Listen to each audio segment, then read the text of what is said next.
Hello everyone, welcome to Deaf Mute Studio. I am joined by Garreth Baby Duck Gibson, and we are recommending a horror film for every day of Halloween. We are currently on day 14. Gib, what have you got for day 14? Right, my pick is Brian Usner's Society. Excellent choice. Which was made in 1989, I believe. Yes. I thought I'd get one right. Yes. This time, I don't really know where to start with Society. I know it's quite a recent watch for you. Oh, yes. I know you only saw it for the first time last year, so I recommended it to you last October, didn't I? It's a film I've probably been following for about 20 years now. I think the first time I saw it was, again, I think it was Tartan Horror released a DVD of it. I saw the trailer for it on another Tartan DVD. I can't remember which one it was. Probably like one of the Japanese films I was watching around the time. I miss trailers on DVDs, by the way. Yeah, or just trailer reels. Like I missed them on like VHSs. No, they're up. And I saw the trailer for it. I don't know if have you seen the trailer for Society? Like it shows. It's a really well cut trailer. Like it shows you some of the really fucked up parts of it, but not enough, just enough to sort of entice you in. And you're like, and I was like, that looks insane. But then weirdly, it's I started seeing some really positive reviews about it. It's a very critically acclaimed film, considering that really surprised me, by the way. Yeah, and Total Film give it a 5-star, and Mark Commode, it's like up there with one of his favorite horror movies apparently. Wow. Considering just how like out there and batshit that it is, and the direction that it goes in, yeah, it's weird. It's very weird because in my eyes it's just a very trashy B movie in the best possible way, but yeah, weirdly as critics behind it, but I guess it happens sometimes. Lightning's got to strike once. Yeah. So basically, the premise of it is it's set in a very upper class California, very rich kind of suburbia, and it's set in a high school where it's all cliquey, and apart from the main character Billy, who just seems like he's kind of quite popular, isn't he? He's a bit of a jock, and yeah, but he's still just kind of walking around, doesn't really totally get it, does he? And doesn't really understand what's going on around him, and then things just start getting weirder and weirder, and a lot of weird incestuous stuff with his family, and then obviously this whole class of high society just it just goes off its tits, doesn't it? That's the only way I can describe it. I mean, when it goes, it really bangs hard. Yeah. It goes in 2 foot. I mean, I think in my Halloween 2021 video, I can't remember, but I described it as David Icke's film. Yeah. I mean, David Icke's you're all lizards. Yeah. And this isn't far off. It is crazy. Like the last 20 minutes of it's just like nothing it's unlike anything you've seen before, and kind of all just crammed into one thing. And the word shunting, you never thought you'd ever hear in a film, and that's the main thing of it. And it's just, and it has just like the most like inventive, amazing body horror, melty shit going everywhere, and it's just led by a guy called Screaming Mad George, which that makes a lot of sense. I mean, I'm used to seeing a lot of gratuity, violence, bloods in horror films, but with Society, nothing's ever made me feel so sweaty and sick. Yeah, you need a shower after it, don't you, after watching it? You really do, and on the other hand, you'd be like, God, I bet that'd be a lot of fun. I want to be in that society. Yeah, yeah.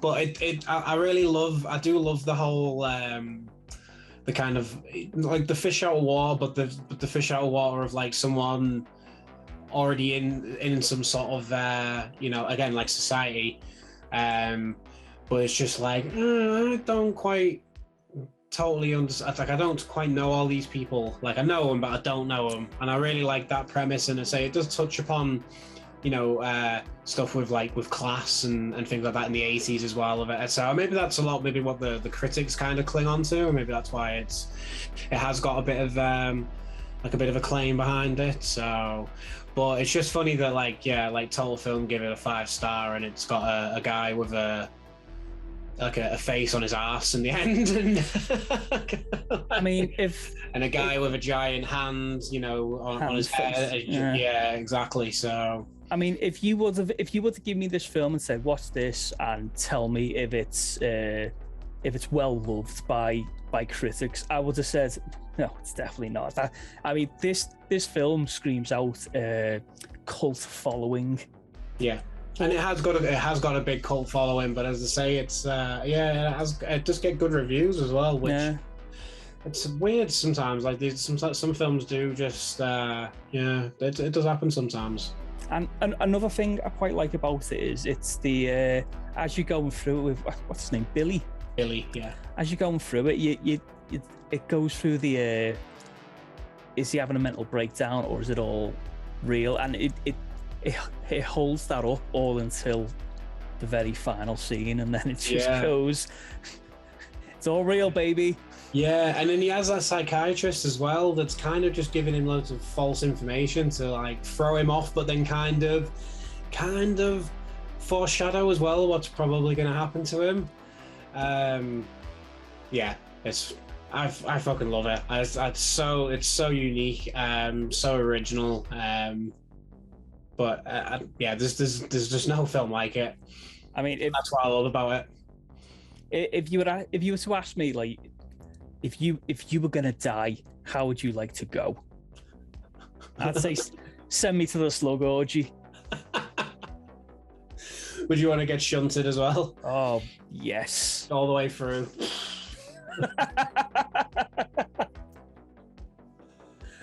Oh, I've been close.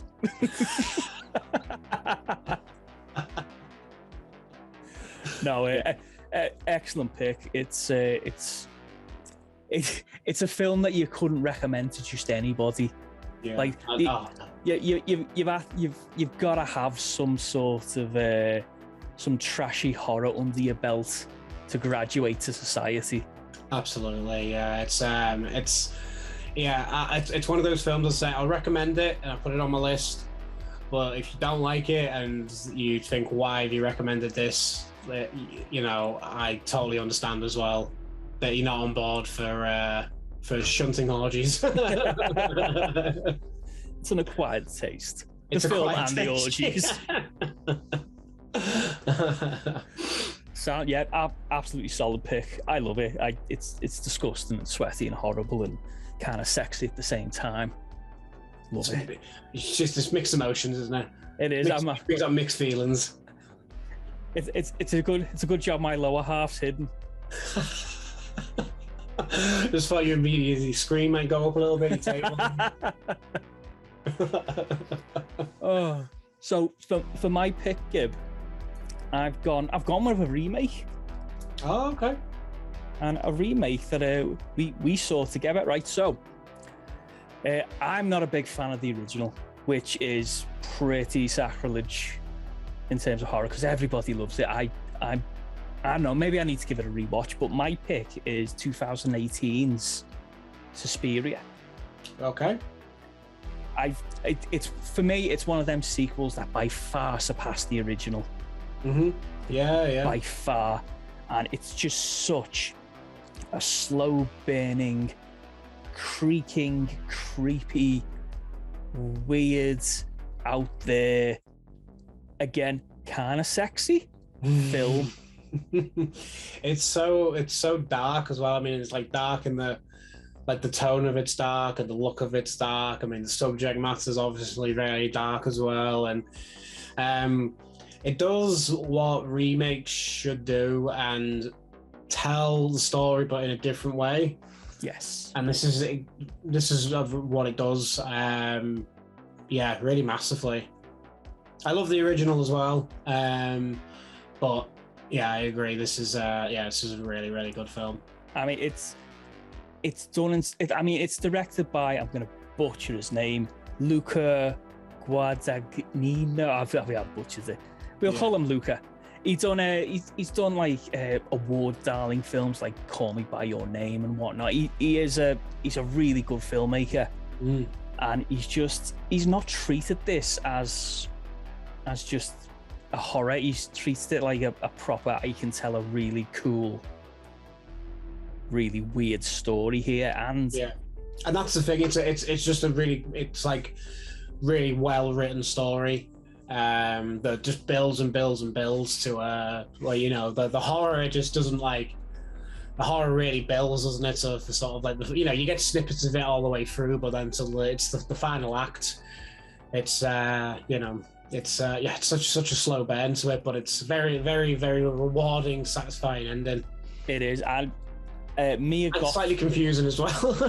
It is. Yes, it is very much. And the bit that really like took me back was the scene with Mia Goth, and she's in the room surrounded by the mirrors, and she is getting fucked up, and like and not in a sexy way, in a really, really gruesome, horrible. I'm pretty sure she pisses herself at one point, which I was herself. Yeah, it's some of the most cringy body horror I've ever seen in a film.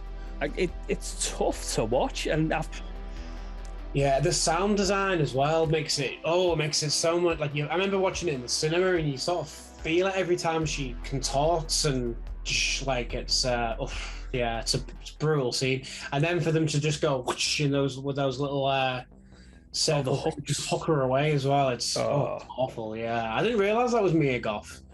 Yeah, I at the time I didn't know who Mia Goth was, but I watched X, and then I was doing a bit of research, and I was like, oh shit, that's her from Suspiria. Yeah, well, when X came out, like, people were talking about her like she was like really famous, and I was just like, I don't recognize her at all. But then I was like, oh yeah, I've seen her in this and I've seen her in that. But yeah, and also this was the film where I got Dakota Johnson.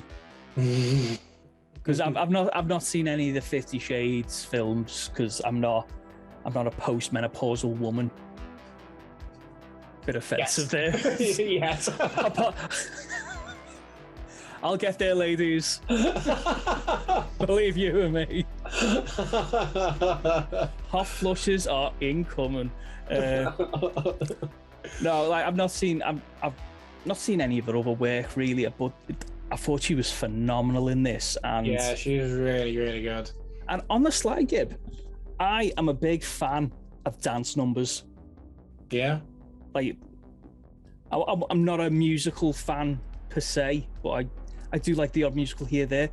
And yeah, I'm big into dance. And the dance numbers in this were just so different and really well edited as well. Well edited and pardon the pun, but spellbinding. like what was it there? It's a nice pun there, you know. Oh, I should work for the tabloids. Yeah, is that the only thing that you've got on your notes? Was it just, I'm just gonna make sure I say that. Gotta get that pun in. Make sure it lands. But nicely done. Thank you. But my last point is it's got a phenomenal score by Tom York. Really, yeah, it has, yeah. Great. It's one I listen to on vinyl quite a lot. It's really really good background, like drawing music, and it's such a suits the really like somber tone to the film. So and the lore behind it. Like I say, I'm not that big on the original, but I get that it's a Covenant of Witches, but I felt the remake goes into that like a little bit more. Mm-hmm. Yeah, I mean, as I say, the original is like, it is beloved, and I mean, it's a style over substance film. It's a very wafer thin kind of story, but it's not trying to, it's not trying to tell a great story. It's just trying to, show some cool visuals and some gory kills and put some nice colored lighting on them. Yeah. And that's it, really. But that's what I say with the remake. Try to go down the direction of telling a bit more of a longer, deep story to it as well. And yeah, I think it's a bit of a masterpiece, to be honest, as considering it's. I mean, like we went to pictures together to see it, and it was. We did get that feeling of we've just seen something like really special. Yeah. Yeah, I remember saying that we're all four of us when we saw it, and we had to kind of decompress with a beer afterwards, didn't we? Yeah, and I was like, "What the fuck have we just watched?" And yeah, still, I mean, there's still parts of it now that I still kind of every time I watch it, and you pick up on different things, and it's very ambiguous in parts as well. It's just left a lot of it's left to your own interpretation, which I do like. Yeah, I find it to be spoon-fed everything. I find it walks the ambiguity is it walk, like I say, it's a fine balance. Sometimes you can be a bit too ambiguous and you're like, what the fuck's going on here? Mm-hmm. Other times it's not ambiguous enough and you're being spoon-fed it. But the 2018 Suspiria is just perfect. I will say I only have one minor gripe, and that is, does Tilda Swinton have to play everyone? We get it, she's a good actor. Give the role to an actual old person. Yeah, there was just I think it was just adding to the quirky hipsterish side of the film, wasn't it? Yeah, very much. I mean, that it's a very minor gripe I've got with it. The rest I absolutely love this film. I feel like they thought they were going to fool people a bit more with it, and it's kind of quite obvious, especially when you watched it at the cinema on the big screen as well. Yeah, and yeah, you ain't fooling no one, Tilda. You're not that good.